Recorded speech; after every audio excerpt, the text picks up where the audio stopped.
Selamat siang, sore, ataupun malam. Kenalin, saya Aprilia Karina. Di video kali ini saya akan membahas tentang kurikulum merdeka dan perbedaan perubahan kurikulum 1947. Sebelum saya memulai, buat kalian jangan lupa like, comment, share, and subscribe ya teman-teman. Baiklah, selanjutnya kita langsung ke penjelasan aja ya. Kalian tahu nggak sih apa itu kurikulum? Kurikulum adalah rencana atau sistem pembelajaran yang dirancang untuk mengatur pengalaman pendidikan di sekolah atau lembaga pendidikan lainnya. Kurikulum mencakup tujuan pembelajaran, materi atau konten yang diajarkan, metode pengajaran yang digunakan, serta cara untuk mengevaluasi dan menilai kemajuan peserta didik. Kurikulum bertujuan untuk memberikan landasan pengetahuan, keterampilan, dan sikap yang dibutuhkan oleh siswa untuk berkembang secara akademis dan sosial. Pentingnya memahami perbedaan dan perubahan kurikulum dalam konteks pendidikan di Indonesia.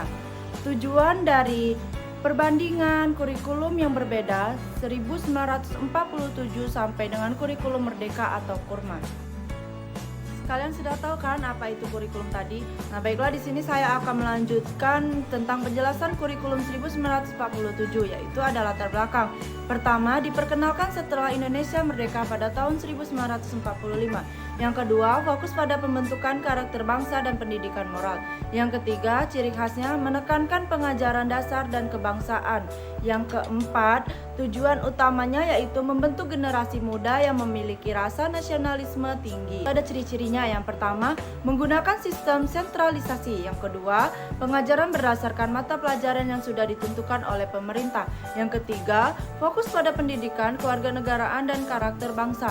Yang keempat, tidak ada penekanan pada pengembangan kreativitas atau berpikir kritis. Baik, ada juga perubahan menuju kurikulum nasional 1968, yaitu kurikulum 1947 diubah menjadi kurikulum nasional pada tahun 1968. Pembaruan untuk menyesuaikan dengan perkembangan pendidik dunia, fokus pada pengetahuan dasar dengan penambahan teknologi pendidikan. Baik, tadi materinya sudah jelas tentang kurikulum 1947 sampai 1968.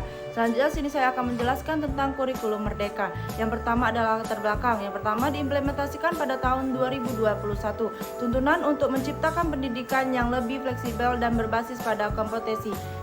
Fokus pada pengembangan karakter, kreativitas, dan keterampilan hidup. Itu tadi latar belakangnya. Yang kedua ada ciri-cirinya kurikulum merdeka. Yang pertama, pendekatan berbasis kompetensi dan profil pelajar Pancasila. Yang kedua, pembelajaran berbasis proyek dan aktif. Yang ketiga, fleksibilitas dalam pemilihan mata pelajaran. Yang keempat, penguatan pendidikan, karakter, dan pengembangan keterampilan abad 21 atau kritis kreatif kolaboratif. Baiklah, di sini ada perbandingan kurikulum 1947 dengan kurikulum merdeka. Yang pertama, aspek pendekatan pembelajaran, fokus, tujuan, dan metode. Kurikulum 1947 yang pertama itu sentralisasi, penekanan pada teori, pembentukan karakter kebangsaan, membentuk generasi muda nasionalis, ceramah, dan teori. Sedangkan kurikulum merdeka atau kurma, fleksibel, berbasis proyek dan kompetensi, pengembangan karakter dan keterampilan abad 21, membentuk pelajar yang kritis, kreatif, dan mandiri, pembelajaran aktif dan berbasis proyek. Baik, tadi saya sudah menunjukkan gambar. Selanjutnya di sini saya akan menjelaskan tentang kerangka dasar kurikulum merdeka, yaitu pertama ada hakikat kurikulum merdeka, pendidikan yang menekankan pada kebebasan belajar, pembelajaran yang berpusat pada siswa serta penguatan keterampilan dan karakter. Yang kedua ada landasan kurikulum merdeka, berdasarkan pada Undang-Undang Sistem Pendidikan Nasional atau Undang-Undang Sladiknas dan profil pelajar Pancasila. Yang ketiga ada prinsip kurikulum merdeka, pembelajaran yang berpusat pada peserta didik, fleksibilitas dalam materi pembelajaran, pendidikan karakter dan penguatan kompetensi, berorientasi pada kompetensi hidup dan keterampilan pada abad 21. Baik, di sini saya akan menjelaskan tentang peran mahasiswa dalam implementasi kurikulum Merdeka, yaitu yang pertama, memahami dan beradaptasi dengan perubahan kurikulum.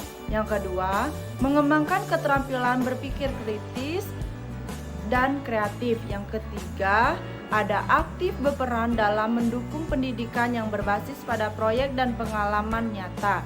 Yang keempat, menjadi agen perubahan dalam pendidikan Indonesia. Baik, itulah penjelasan tentang kurikulum dari saya, dan di sini saya akan membacakan kesimpulannya ya. Yang pertama, ada perubahan kurikulum yang terjadi di Indonesia memiliki tujuan untuk meningkatkan kualitas pendidikan. Yang kedua, kurikulum 1947 lebih berfokus pada pembentukan karakter kebangsaan, sedangkan kurikulum Merdeka memberikan kebebasan lebih dalam proses pembelajaran. Yang ketiga, yaitu pemahaman terhadap perbedaan dan perubahan kurikulum sangat penting bagi mahasiswa untuk mengoptimalkan pembelajaran dan mengembangkan kompetensi. Baik, sekian dari saya, itulah materinya tadi. Untuk kalian jangan lupa mempelajari tentang apa itu kurikulum ya, biar kita saling memahami dan saling mempelajari apa itu kurikulum. Dadah semuanya, bye.